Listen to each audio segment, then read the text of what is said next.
y les permito la comunicación, les están autorizadas pues, para mostrar sus videos.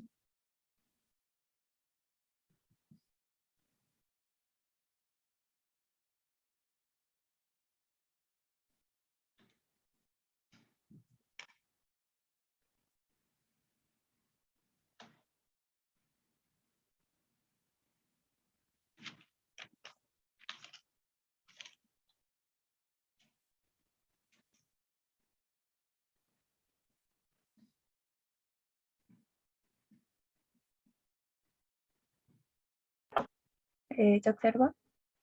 ¿Todavía no?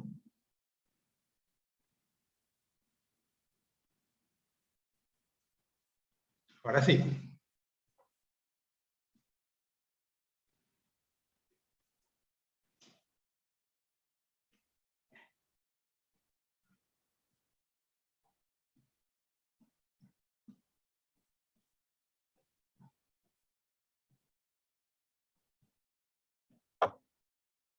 Bueno, comienzo. Buenos días, profesor. Buenos días, compañeros. El tema del que les voy a hablar es sobre las inducciones celulares mediadas por receptores localizados en el citoplasma. Primero, para entender un poco más sobre este tema, voy a dar de manera de introducción algunos términos para que se logre entender mejor. Primero, la inducción es la acción de estimular a la célula desde el exterior, la cual es mediada por una sustancia inductora, también conocida como ligando. Existen diferentes tipos de inducciones. Está la inducción endocrina, inducción paracrina, la sinapsis nerviosa, la inducción autócrina y por contacto directo.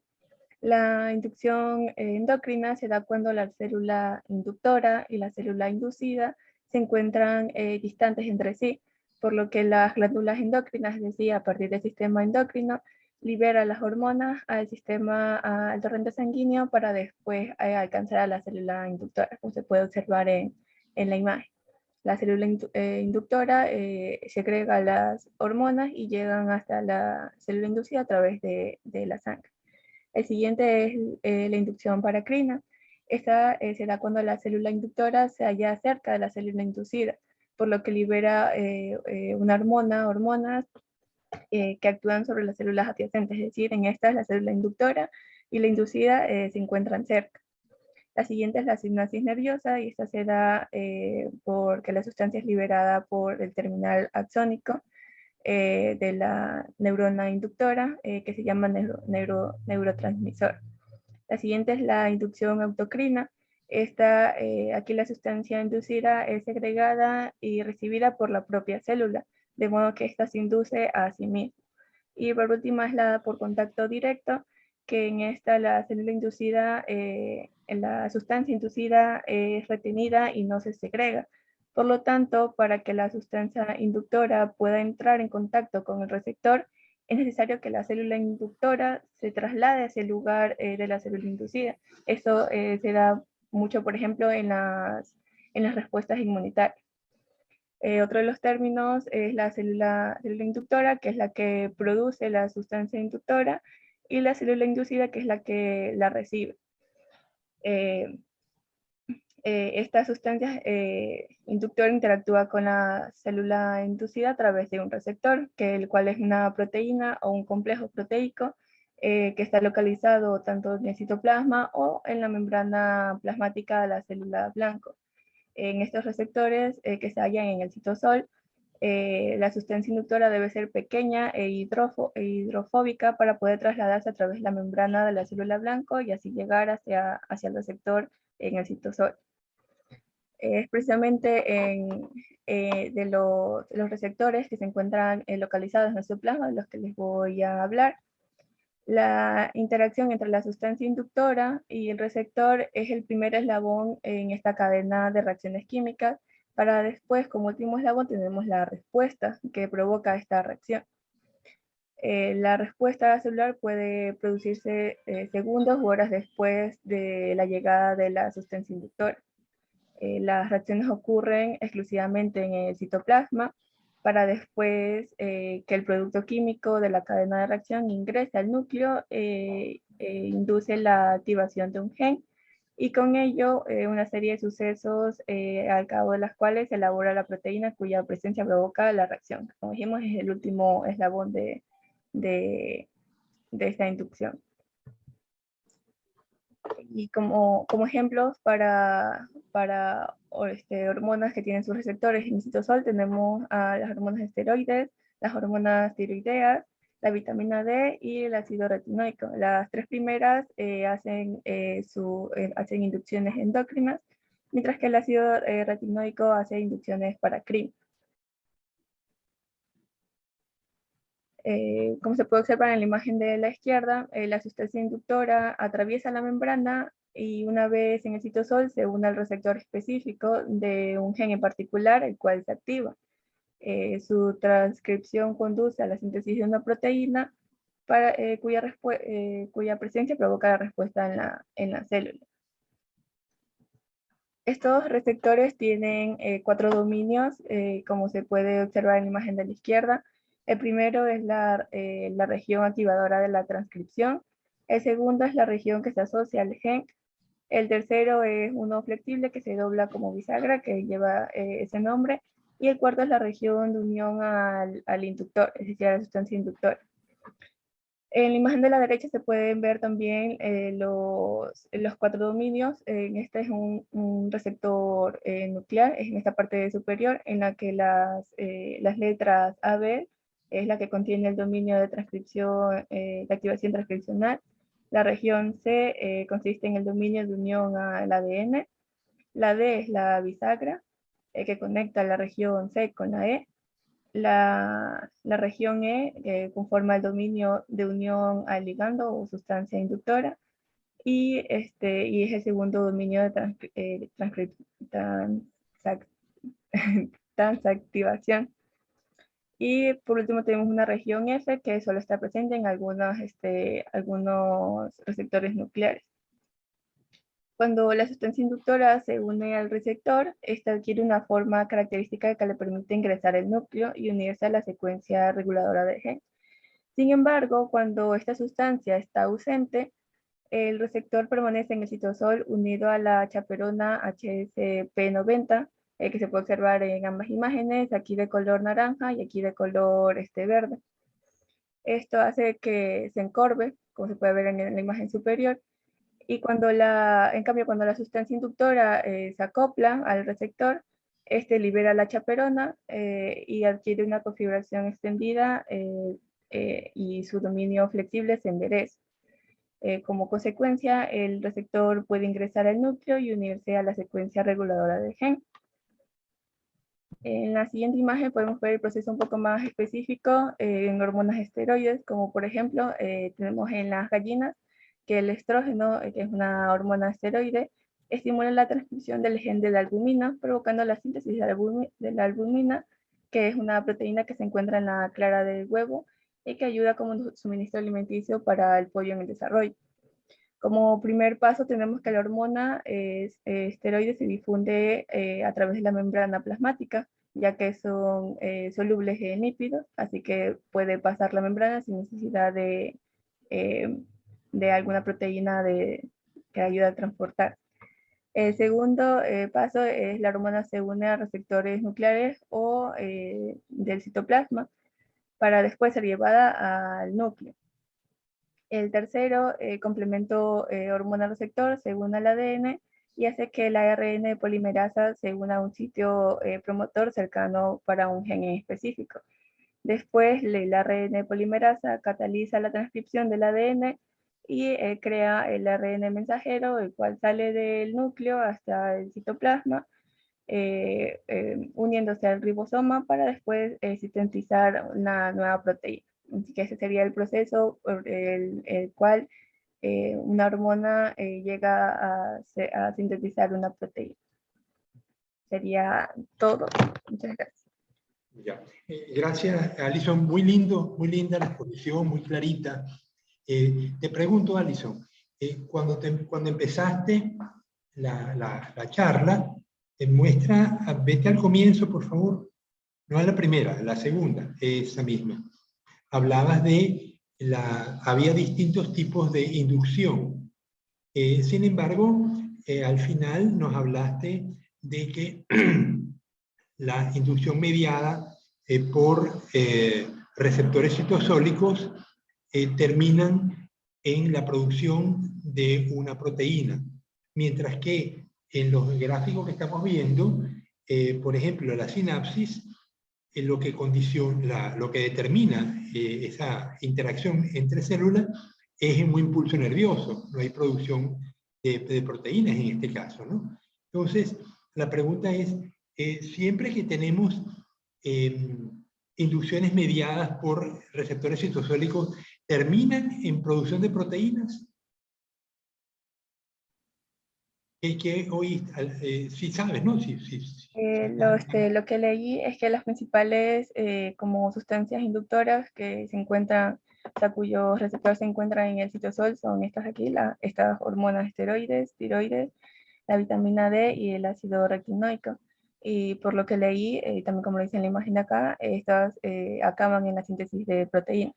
Y esas son principalmente por inducciones endocrinas y para CRI.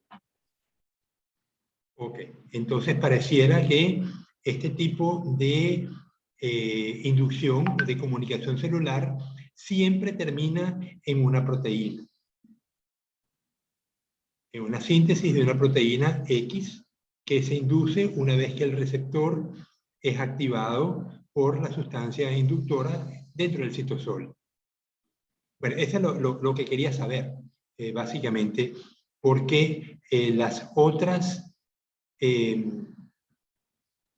tipos de reacciones, como la que provoca el impulso nervioso, que no desemboca en una proteína, tiene activación en la membrana celular, no en el citosol. ¿Estamos de acuerdo, Alison? Sí. Bueno. ¿Hay algún comentario, alguna duda de los compañeros?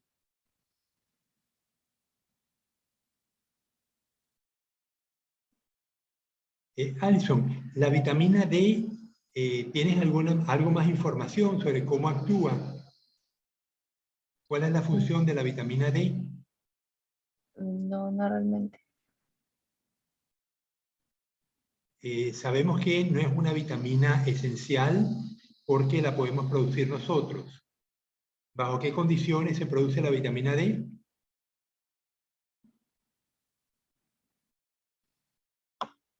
Cuando estamos, o sea, por la exposición al sol, ¿no? Correcto. Es decir, si no nos exponemos al sol, no hay producción de vitamina D. También la podemos adquirir con los alimentos, ¿verdad? Pero en general la vitamina D puede ser producida por nosotros mismos bajo exposición solar. ¿Su función, Alison? La vitamina D interviene en qué tipo de proceso fisiológico en las personas. Era para la, creo que ayuda para la formación de los huesos. Correcto. La fijación del calcio y del fósforo. Por eso las damas en gestación deben tomar calcio y vitamina D. Ambas cosas simultáneamente, porque uno puede tomar calcio, pero si tiene déficit de vitamina D, ese calcio no va a ser incorporado a los huesos de la madre. ¿Y qué pasa cuando una dama en gestación no toma calcio durante la gestación? ¿Qué le pasa? Ahí hasta donde sé, el feto en desarrollo va a coger el calcio como pueda, entonces la que se quedaría, por decirlo, como con déficit de calcio sería la madre. La madre, exactamente. Entonces, ¿conoces algunas perturbaciones que sufren las madres durante la gestación? No. Ya. ¿No has tenido tíos, familiares que durante la gestación se le presenten problemas en los huesos? Lo que pasa es que hoy en día, Alison, la medicina pues tiene una fase preventiva bastante eficiente cuando el médico lleva un tratamiento, lleva a la madre en gestación, la lleva controlada y le suelen dar pues ácido fólico, calcio, vitamina D, de tal manera que las personas no tienen por qué sufrir las consecuencias. Pero hace años, hace décadas, esta no era la situación y muchas damas en gestación perdían los dientes, producto de la debilitación de la mandíbula. La calcificación de la mandíbula se hacía deficiente y los dientes tendían a aflojarse y a perderse. Entonces, una situación bien desagradable, ¿no? Para una madre en gestación estar perdiendo la dentadura. Además de que los huesos se pueden volver más frágiles.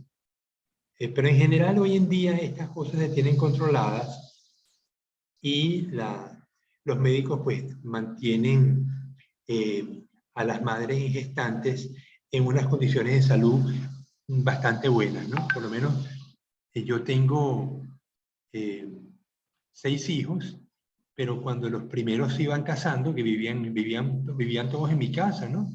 Entonces yo iba viendo los embarazos de mis primeros nietos y veía pues cómo se llevaba el control de la maternidad de esas damas, de mis nueras, y cómo, bueno, fueron haciendo los niños sin mayores inconvenientes. Ya el mayor tiene 19, ¿no? Bueno, ¿algún comentario entonces por parte de los compañeros?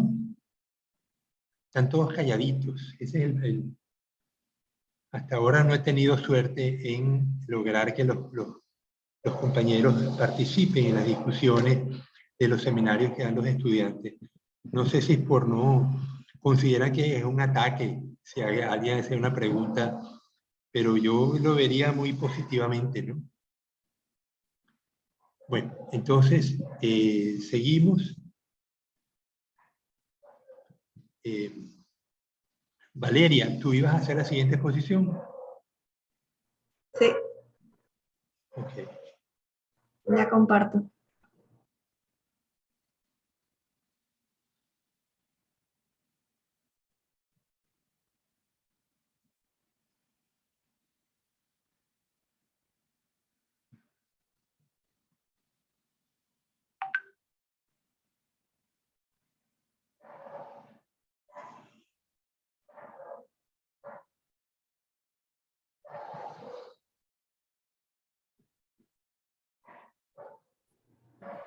Ya comienzo.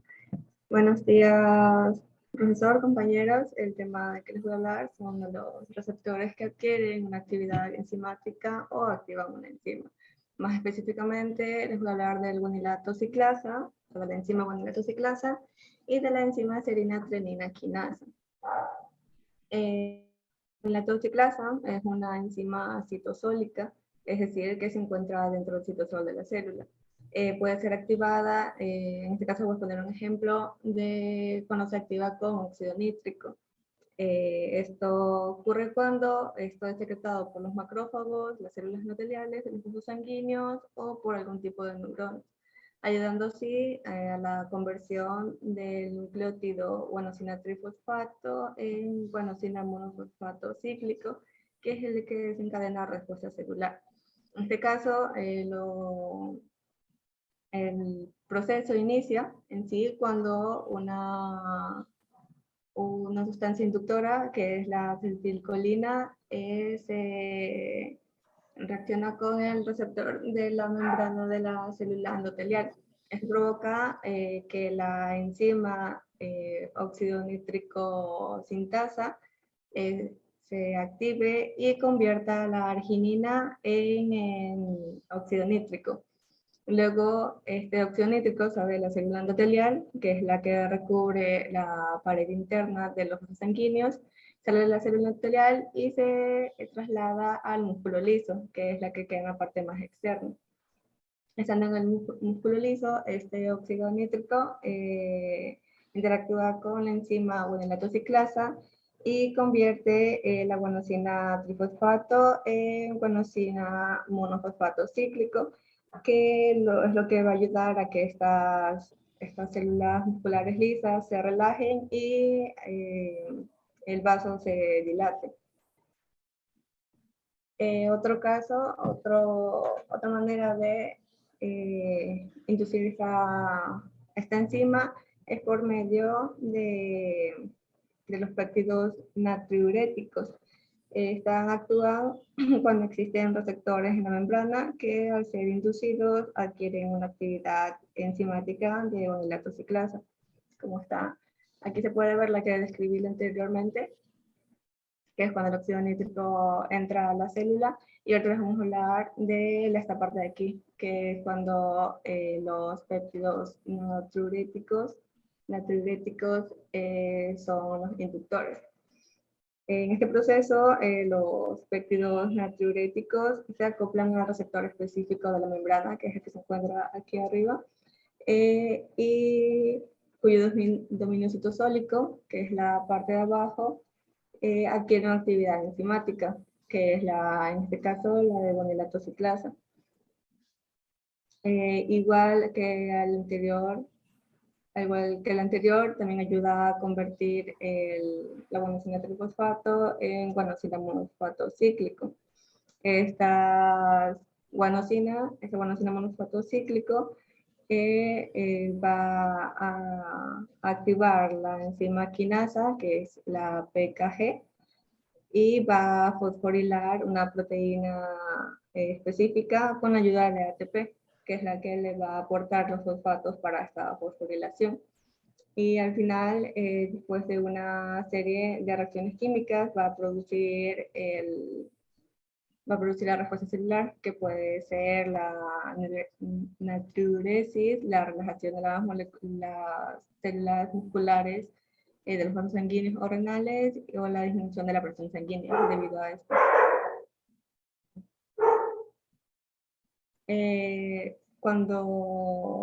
Entre las enfermedades que pueden ocurrir cuando cualquiera de estos factores o procesos antes mencionados se afectan, es la disfunción eréctil por la imposibilidad de producir la vasodilatación. También se puede originar enfermedades cardiovasculares, como es la hipertensión sistémica y pulmonar, la aterosclerosis o la hipertrofia cardíaca. En el caso de la insulina-tronina quinasa, esta enzima... retrocede un poquito, que está muy interesante. ¿Nos puedes dar un poco más de información, Valeria, antes de pasar al siguiente punto? Por ejemplo, la aterosclerosis. Ahí tienes un ateroma, que lo vemos en amarillo.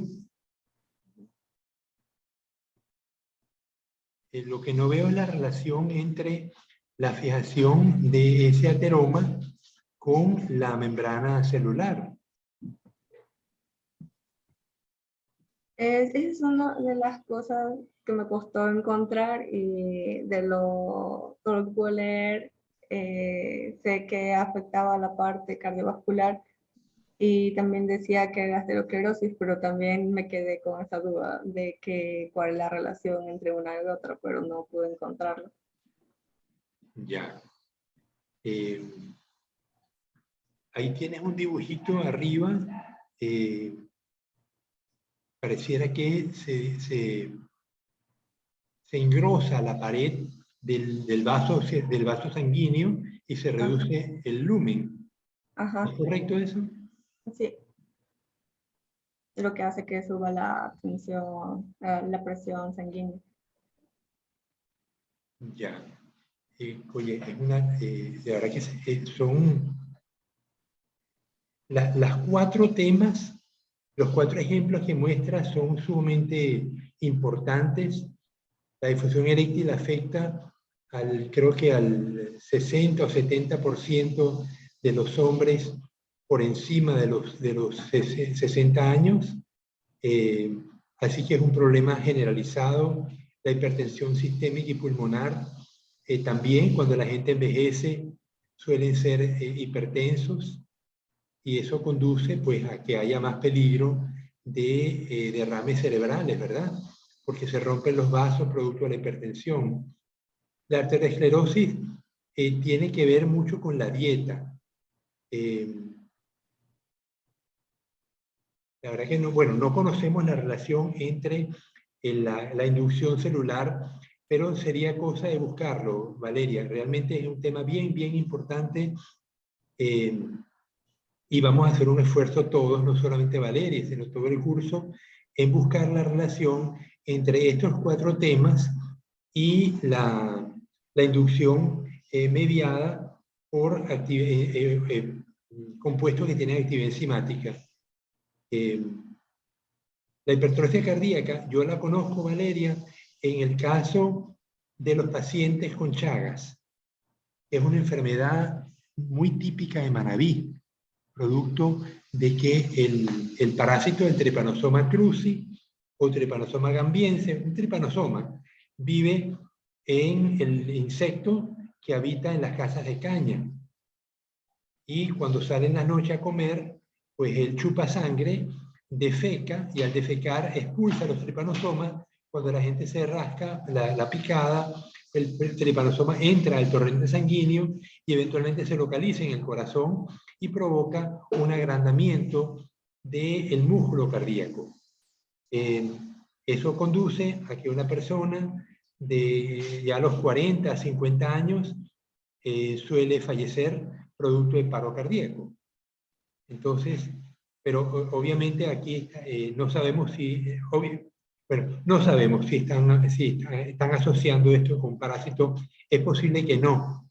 Es posible que tenga que ver con el problema de una alteración en la inducción mediada por estas sustancias que adquieren actividad enzimática. Entonces, vamos a buscarlo, Valeria, a ver si en estos días podemos mejorar nuestro conocimiento de estos 4 ejemplos que mostrado. Sigue, por favor. La siguiente enzima de la que voy a hablar es de la serina treonina quinasa. Este pertenece a un grupo de enzimas que catalizan la fosforilación de residuos de serina treonina en las proteínas con ayuda de ATP o algún otro nucleótido como donador de fosfato. Estas se inducen con una familia de moléculas llamadas TGF-beta que interactúan con los receptores de la membrana plasmática y adquieren actividad enzimática de serina treonina quinasa, y lo que ayuda a regular la proliferación y la diferenciación celular. Este proceso comienza cuando esas sustancias inductoras llegan a la membrana plasmática de la célula y ayuda a reunir las 4 subunidades proteicas que integran al receptor, las cuales se hallan agrupadas de 2 en 2. Como se puede ver, están las 4 subunidades separadas y se van uniendo cuando llega la sustancia inductora. Después, y ambas subunidades, como puedes ver, son diferentes entre sí. Eso para representarlo está aquí más circular y aquí más aplanado, pero estas tienen que ser diferentes entre sí. Después, mediante fosfatos tomadas de las moléculas de ATP, los dominios citosólicos, es decir, la parte de adentro, de 2 de estas 4 subunidades fosforilan las serinas y treoninas de los dominios citosólicos de las otras 2 subunidades. Es decir, que 2 de ellas va a estar fosforilando la serina y treonina de las otras 2 subunidades. Luego estas se activan y fosforilan a serinas específicas de proteína citosólica SMAD. Esta después se une con otra de su familia, como podemos ver aquí, activa esta proteína, la SMAD, y se une con otra de su misma familia, como está representado SMAD2. Esta, después de unirse, ingresan las 2 al núcleo de la célula, donde juegan un factor, donde junto con un factor de transcripción van a activar genes cuyos productos van a ayudar a inhibir el crecimiento celular, también controlan la diferenciación o también funcionan como sustancias inductoras durante el desarrollo embrionario temprano. entre las enfermedades que que pueden ocurrir, ya que estas proteínas, el estado de estas proteínas determina el estado de la célula como tal, y una perturbación de estas resulta en una transmisión de señal anormal. Esas transmisiones de señales anormales pueden ocasionar el desarrollo de varios tipos de cánceres, como puede ser los carcinomas ováricos o también cánceres de páncreas, gástricos, de próstata, entre otros. También puede producir una desregulación de procesos como la angiogénesis, que es el origen de nuevos vasos sanguíneos a partir de otros existentes. También desregula la apoptosis, que es la muerte celular, la migración celular, también el control del ciclo celular. Y además que puede conducir también al desarrollo de fenotipos malignos. Y eso sería todo por mi parte. Ya, gracias, Valeria. También muy bonita la exposición. Entonces, bueno, quedamos en hacer un esfuerzo todos por ver cómo estos trastornos en la inducción de sustancias que adquieren actividad enzimática pueden provocar estas, por llamarlo enfermedades o situaciones particulares del cuerpo. Tú decías, Valeria muestra antes las gracias, esa misma. Tú decías que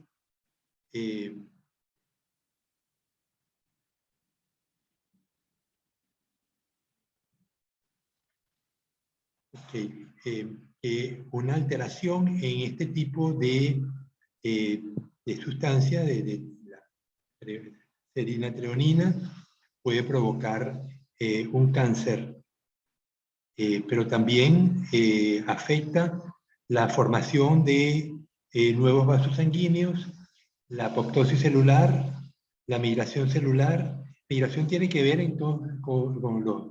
¿Cuáles son las células que migran, Valeria? ¿Cuáles son las células que tienen en nuestro cuerpo capacidad de movimiento y se pueden desplazar libremente fuera de los vasos sanguíneos?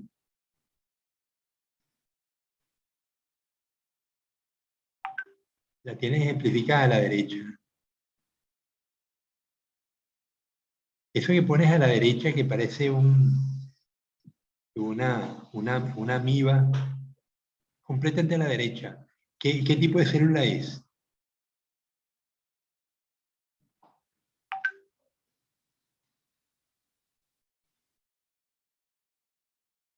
Valeria, ¿a qué se te parece esa célula que pusiste ahí en el dibujo?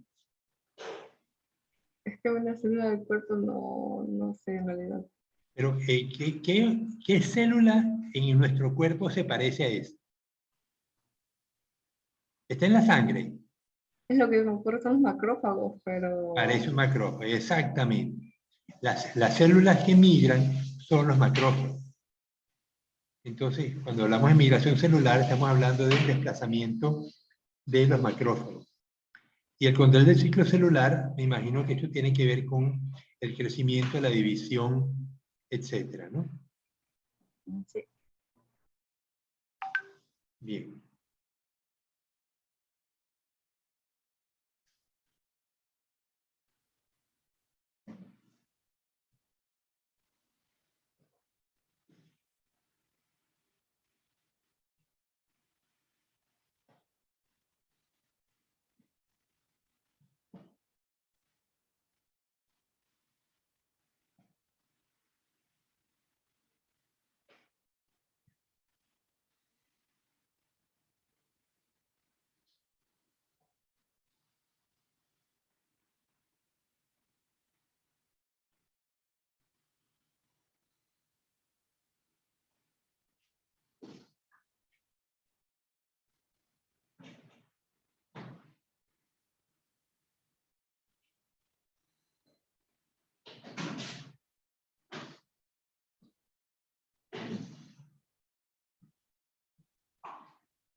Si lo hacen así, lo abren y lo hacen así.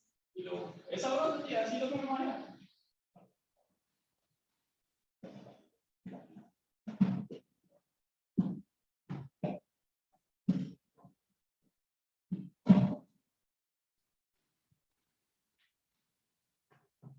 Ya, disculpen.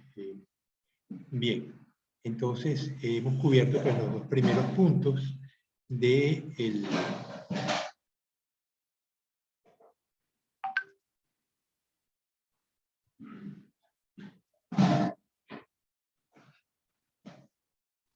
Aquí tenemos Dayana. Dayana está con nosotros.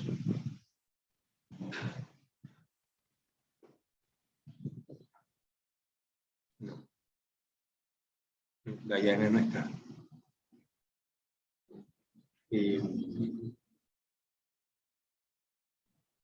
Y Julia,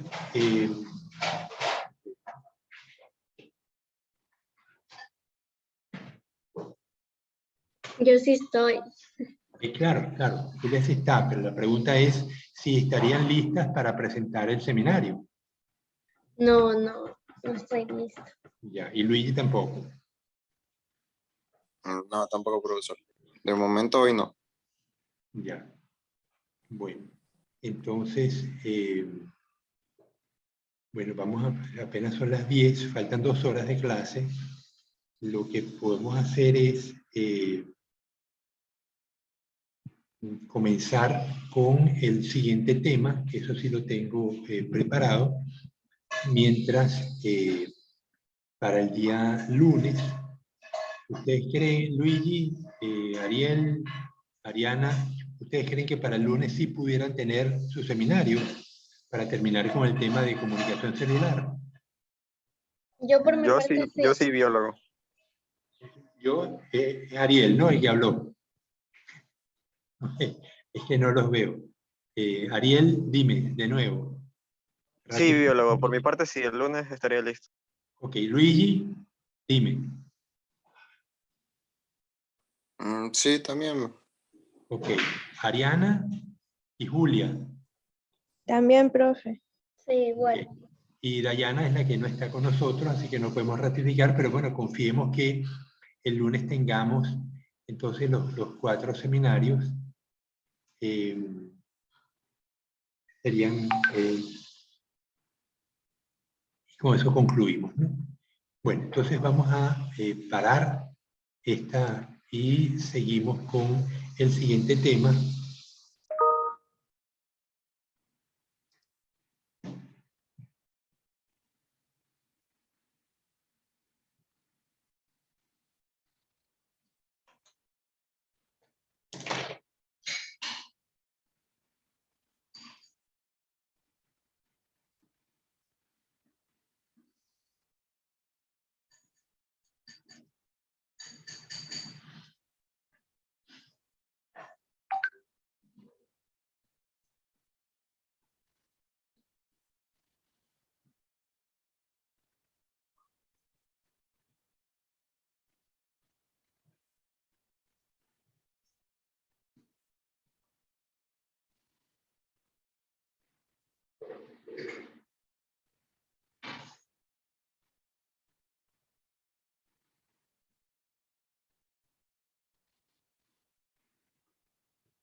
Dime si se ve, Luigi.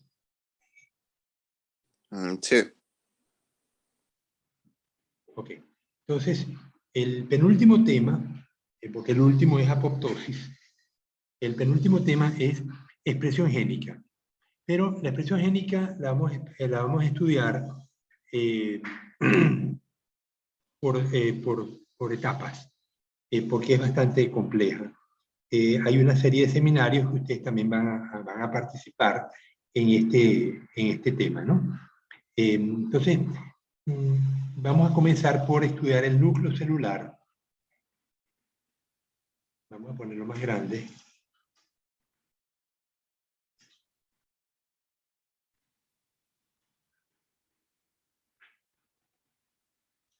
Entonces, el núcleo es un organelo, el más grande de la célula, compuesto por tres partes principales: una envoltura nuclear, la cromatina y el nucleolo. El ADN de una célula guarda toda la información necesaria para formar la célula y dirigir las innumerables reacciones químicas que se requieren para la vida y la reproducción. La célula usa selectivamente la información genética del ADN dependiendo de su etapa de desarrollo, su entorno y la función de la célula en un cuerpo multicelular. En las células eucariontes, el ADN está alojado en el núcleo. Pero ustedes saben que aparte del ADN nuclear, tenemos ADN ¿en dónde más?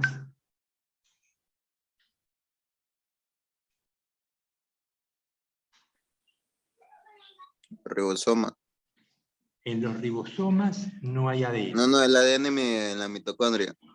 En la mitocondria, correcto. ¿Y dónde más? ¿Qué otro organelo tiene ADN propio?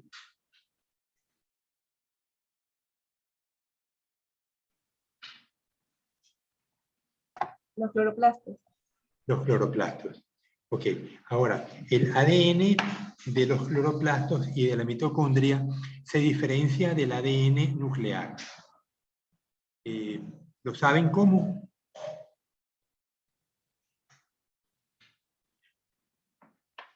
El ADN bacteriano, Fanny, ¿cómo es? ¿Cómo se diferencia el ADN de un eucarionte al ADN bacteriano?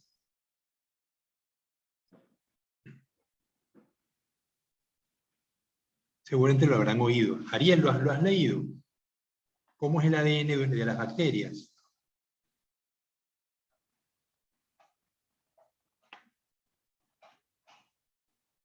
Ariel, No, ¿verdad? yo no. Ok, es circular. El ADN, a diferencia del ADN de los eucariontes, que es lineal, el ADN de las bacterias es circular. Asimismo, el ADN en las mitocondrias y en el citocloroplasto es circular.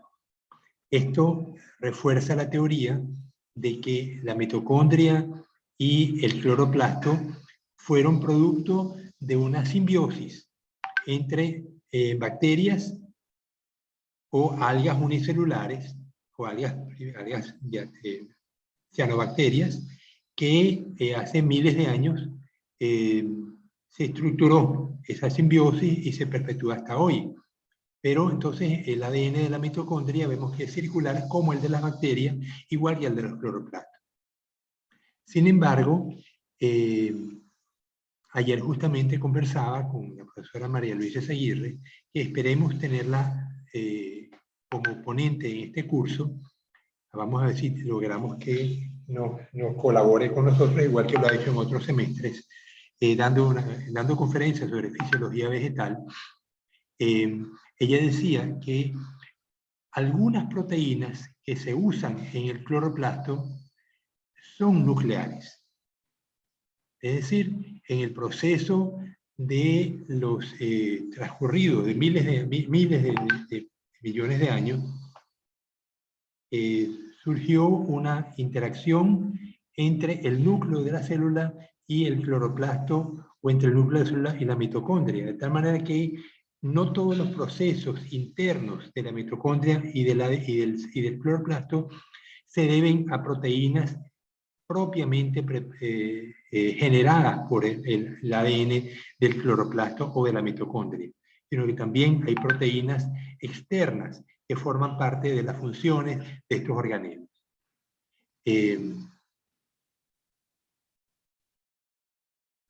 Bien, entonces, la envoltura, el núcleo celular. La envoltura nuclear permite el intercambio selectivo de materiales. El núcleo está aislado del resto de la célula por una envoltura nuclear que consiste en una membrana doble, perforada por poros diminutos revestidos de proteínas.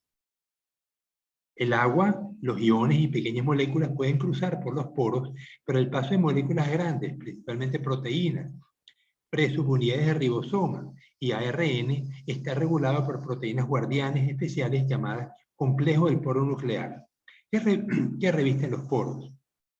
Los ribosomas impregnan la membrana nuclear externa, la cual continúa con membranas del retículo endoplasmático rugoso. Entonces, aquí vemos un dibujo tomado de la UDECIRC, donde tenemos el núcleo, vemos los poros nucleares y vemos cómo estamos rodeados de ribosomas. Entonces tenemos el poro nuclear, la cromatina, el nucleolo. El nucleolo está caracterizado por tener una gran cantidad de ARN ribosomal y es allí donde surgen los ribosomas.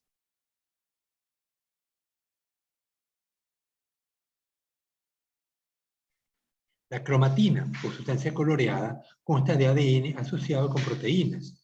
¿Cómo se llaman las proteínas que están asociadas al ADN? Empieza por H.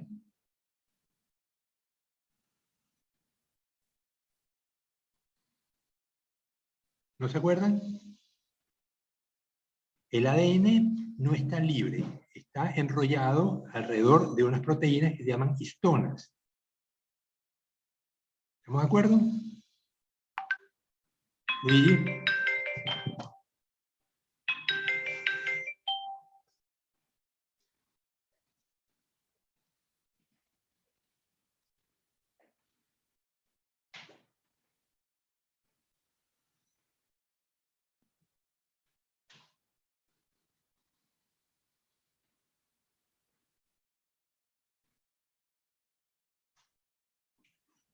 Ok, entonces, la cromatina es una sustancia coloreada consta de ADN asociado con proteínas, las histonas. El ADN de las células eucariontes y sus proteínas forman largas concatenaciones llamadas cromosomas. Cromosomas, cuerpos de color. Soma, cuerpo, cromo, color, ¿no? Cuando las células se dividen, cada cromosoma se enreda sobre sí mismo, se engruesa y se acorta y se hacen visibles incluso a un microscopio óptico. Ustedes lo han visto cuando el profesor Luis del Valle prepara las tinciones, prepara unas con células de cebolla que están en alta división. Ellos detienen el proceso y luego lo colorean con hematoxilina de eosina y quedan unos cromosomas bien bonitos. No sé si han tenido la suerte de verlo, Alison. Sí, en biología creo que fue, nos enseñaron ese mismo proceso con las células de la cebolla. Ok, pero entonces ya están al tanto. También lo pueden ver en muchos libros, ¿no?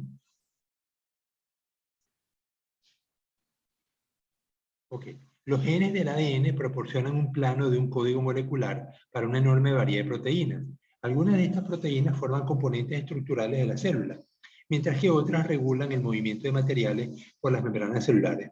Y otras más son enzimas que realizan las reacciones químicas de crecimiento, reparación de la célula, adquisición de nutrientes, energía, reproducción y para de contar. Las proteínas se sintetizan en los ribosomas del citoplasma, por lo que las copias de los planos de las proteínas que están en el ADN deben atravesar la membrana nuclear para llegar al citoplasma. Ellos llaman copias de los planos, no es más que el ARN mensajero, ¿no? Es el que lleva la lista de cómo se va a codificar la proteína. Esto lo vamos a ver en detalle con los seminarios que ustedes van a dictar.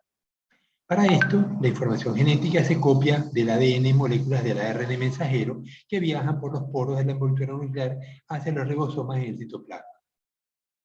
Entonces, aquí vemos los polirribosomas. Vemos la molécula de ARN mensajero. A la izquierda vemos un dibujo, a la derecha vemos cómo se ve al microscopio electrónico de transmisión, y vemos inclusive la proteína en formación. Vemos la molécula de proteína, cómo va surgiendo de los polirribosomas, ¿no?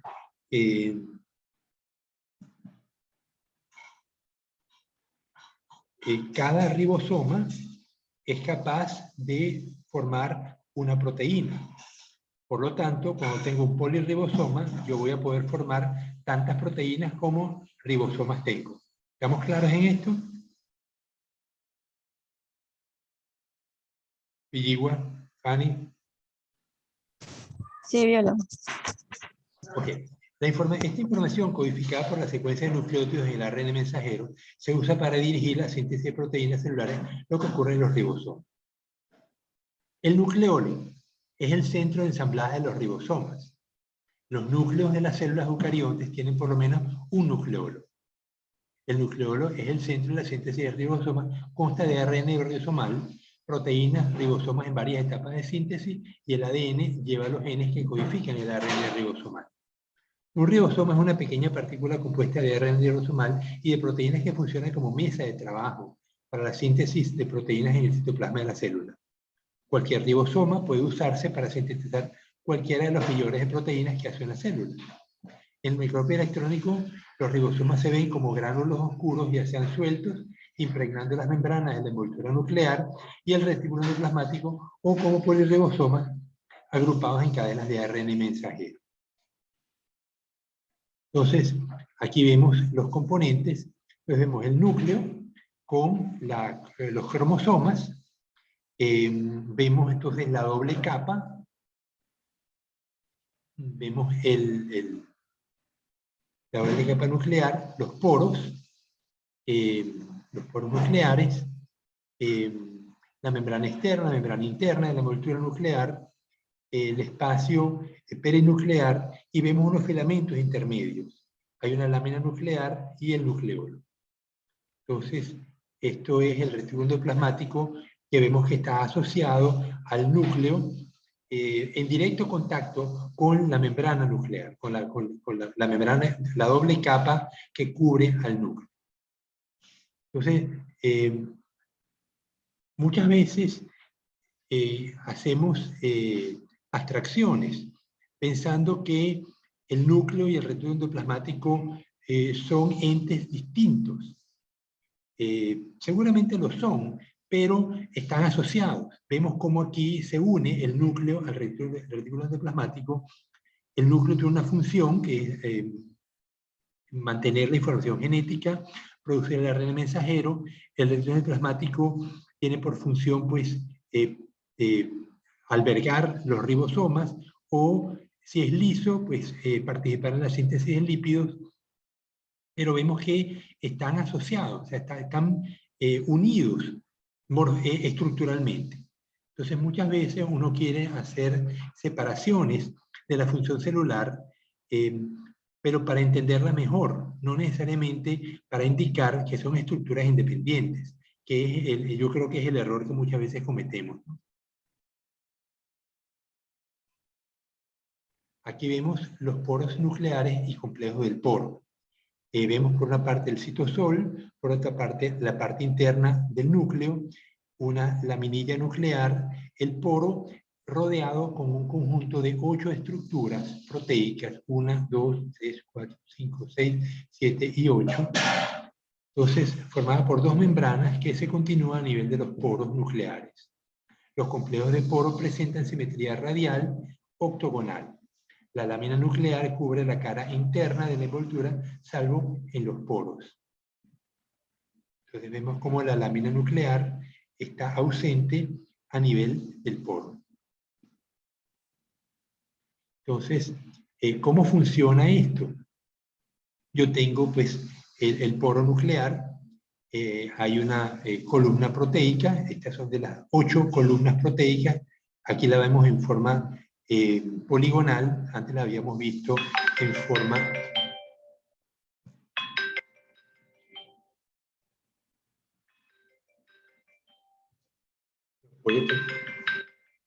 Voy a apagar el celular porque no nos van a dar vida.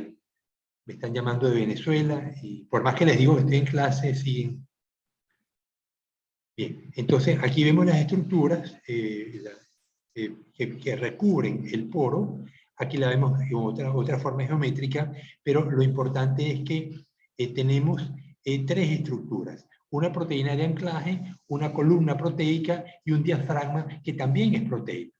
Entonces, este diafragma puede alterarse en morfología y permitir que se amplíe el poro. O sea, cuando alguien va, alguna estructura va a salir del núcleo, el diafragma tiene que ampliarse de acuerdo con lo que la estructura que va, la molécula que va a salir. Entonces, aquí vemos que yo debía haber descrito mejor esto para que se entendiera mejor. Yo tengo que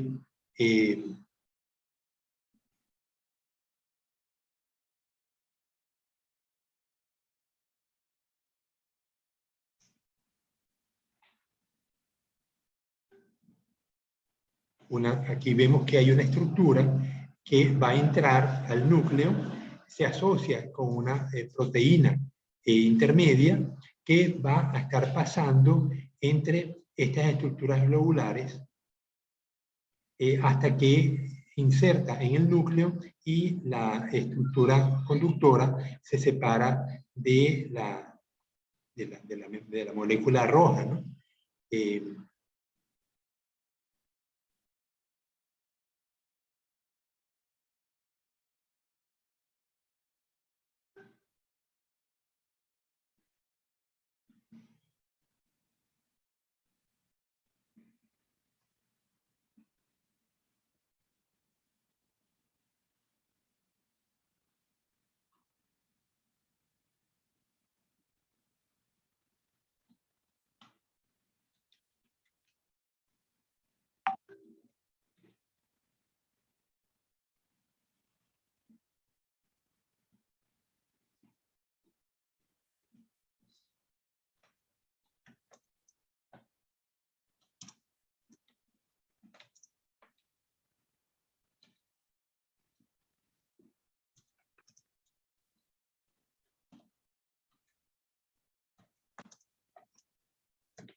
Vamos a suspender la clase un momento y continuamos en unos minutos.